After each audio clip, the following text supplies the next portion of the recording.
Atenção! Esse vídeo não é recomendado para menores de 16 anos. Contém cenas fortes. Estamos aqui para mais uma história completa de terror, do quadro Terror Verso. Eu sei que vocês adoram vídeo nesse estilo, então por isso já sapeca o like aqui embaixo e também se inscreva no canal para que eu continue trazendo mais conteúdos assim. Muito bem, vocês amaram o último vídeo de terror que foi postado, que foi sobre a origem do Jason. A história nos mostrava até mesmo antes do nascimento dele. Se você ainda não viu esse vídeo, é só clicar no card aqui em cima. Corre lá porque tá da hora demais. Nesse vídeo aqui, eu vou mostrar uma história que se passa 50 anos depois da sua morte, lá quando ele era criança. Depois que ele morreu, ele voltou à vida e se tornou um assassino cruel, né? Só que ele ficou sumido por uns tempos. Só que nessa história aqui, ele retornou. Aqui vocês verão o Jason se encontrando com um garoto que passa pelas mesmas dificuldades que ele passou por conta da sua aparência deformada. O Jason então se identifica com esse garoto, ele praticamente o adota e o trata como filho, ele começa a protegê-lo mesmo. Mas agora, faça do medo seu aliado, porque a história já vai começar. A história começa nos relembrando uma certa parte do passado do Jason. Vemos ele ainda criança indo passar as férias no trabalho de sua mãe, no acampamento Crystal Lake. Ele estava assustado, mas sua mãe disse palavras de conforto. Ela confiou a uma monitora de lá o dever de cuidar do seu filho amado.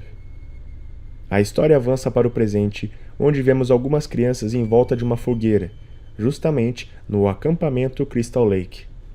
Uma dessas crianças conta a história do Jason e diz que quando o assassino era criança, ele morreu afogado. Isso há 50 anos atrás, nesse mesmo lago o qual eles estão em frente. O garoto ainda conta que o acampamento ficou fechado por vários anos e reabriu recentemente.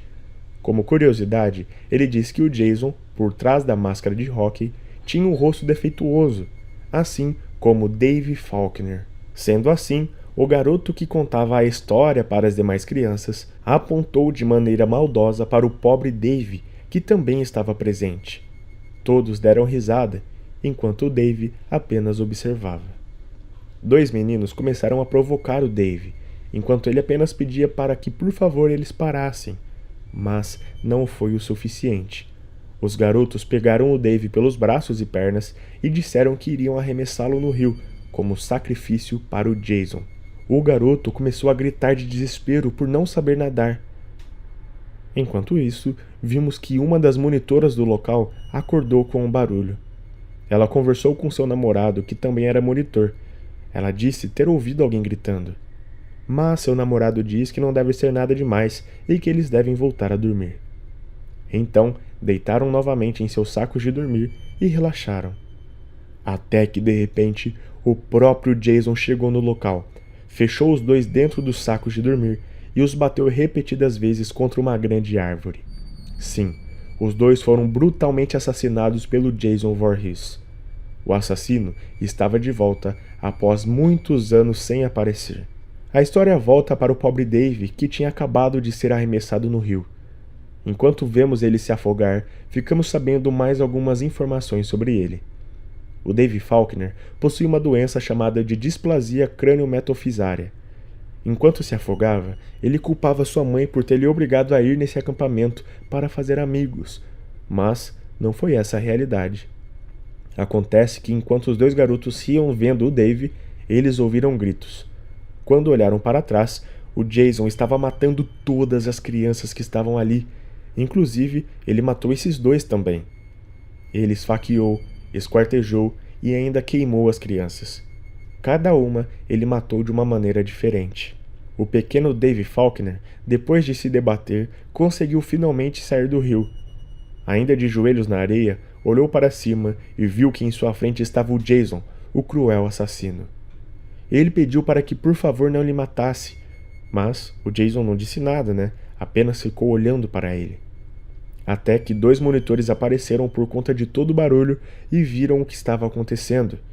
Eles gritaram desesperados para que o Dave corresse, e assustado, foi isso que ele fez. Correu em direção aos monitores. Os três saíram correndo de lá e chegaram na estrada, onde viram o carro de polícia, o qual eles haviam telefonado pedindo urgência assim que ouviram os gritos das crianças que foram mortas.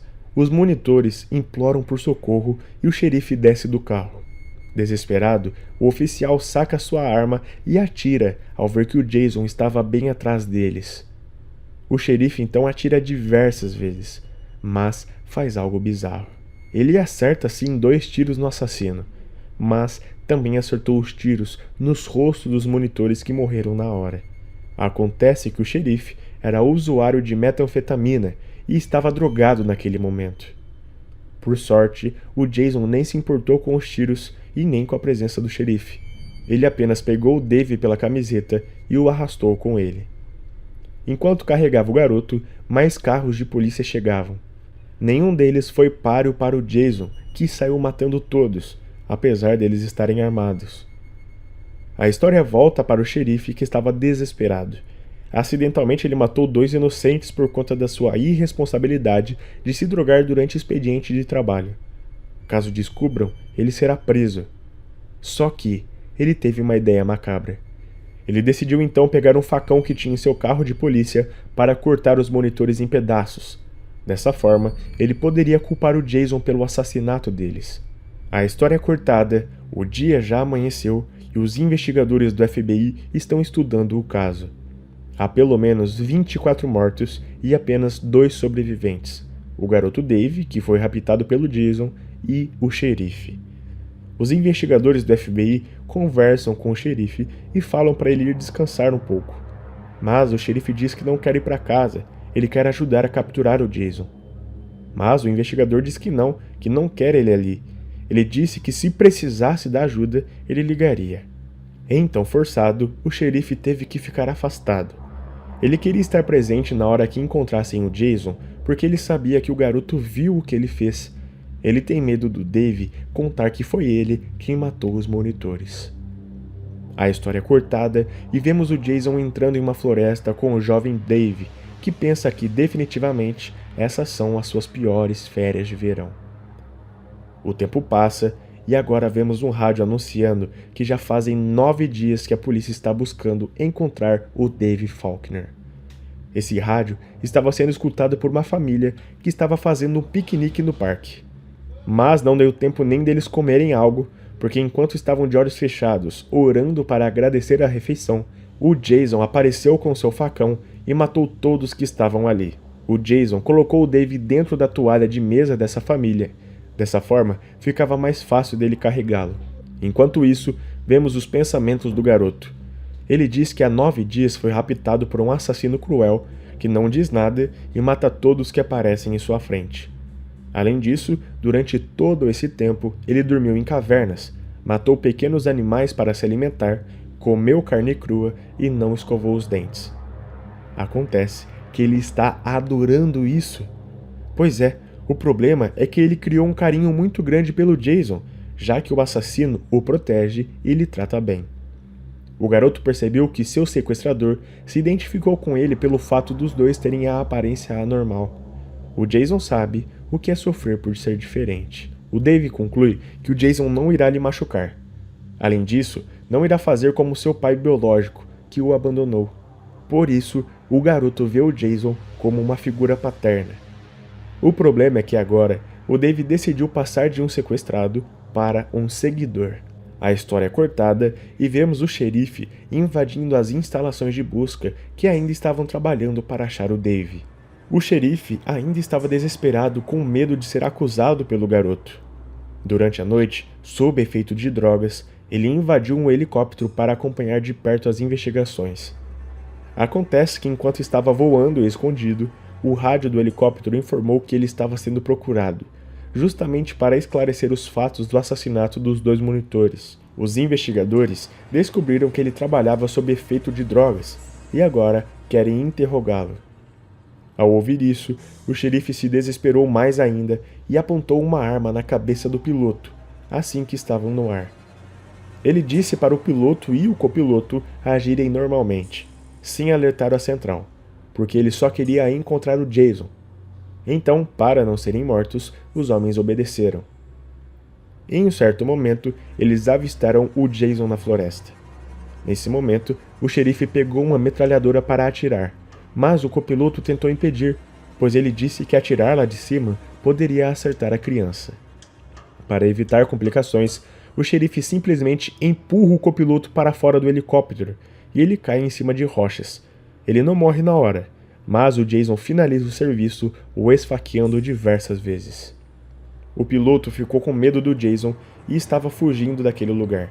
Porém, o assassino super forte simplesmente arrancou a cabeça do copiloto que já estava morto e arremessou no helicóptero, acertando bem o vidro do piloto, que acabou desesperando e fez o helicóptero cair. O xerife conseguiu sobreviver à queda ao se jogar em uma árvore. Ele ficou escondido até que viu o Jason e o Dave entrando em uma caverna. O dia amanheceu e o Jason resolveu sair da caverna. O Dave implorava para que ele não fizesse isso, porque agora até o exército estavam o ajudando para resgatá-lo, e o próprio Dave diz que não quer ir embora. De repente, o xerife que estava escondido aparece atrás do Dave, o agarra com um mata-leão e diz que irá matá-lo. Só que o garoto estava com uma faca e a usou para atravessar a perna do xerife, que com muita dor acabou lhe soltando. O Dave em seguida ainda chutou a faca que estava presa na coxa do xerife e com ainda mais dor ele deu alguns passos para trás e acabou caindo em uma fenda da caverna. Ele se machucou com a queda e não podia ver nada, pois era escuridão total. Quando acendeu seu isqueiro, ele ficou apavorado por estar repleto de aranhas em volta dele, e o xerife era aracnofóbico. Nisso, quando Jason saiu da caverna, o exército o encontrou e começou a metralhá-lo. O Jason recebeu todos os tiros e acabou caindo. O exército só parou de atirar quando o pequeno Dave entrou na frente. O Dave começou a chorar sobre o corpo do Jason, até que de repente o xerife apareceu. Ele conseguiu sair da caverna e novamente pegou o Dave pelo pescoço. Mas antes que pudesse matar o garoto, o exército apareceu e ordenou que ele soltasse a faca. Ele tentou conversar com os soldados, mas foi surpreendido quando Jason se levantou e o agarrou pelas costas. O xerife usou a faca que estava segurando para golpear o pescoço do serial killer. Nisso, o Jason o agarrou e os dois acabaram caindo de cima da montanha. Na queda, o xerife enroscou a barriga em um tronco de árvore e teve seu corpo praticamente dividido ao meio, morrendo na hora. O exército levou o garoto Dave embora para sua casa. Ele estava feliz por ter visto o xerife morrer. Além disso, ele se divertiu em todos esses dias. Já o Jason acabou desaparecendo e se manteve como um procurado pela polícia e pelo Exército Nacional. Na última página, descobrimos o que aconteceu com o Jason. Ele foi até o cemitério chorar sobre o túmulo de sua mãe que tanto lhe amou.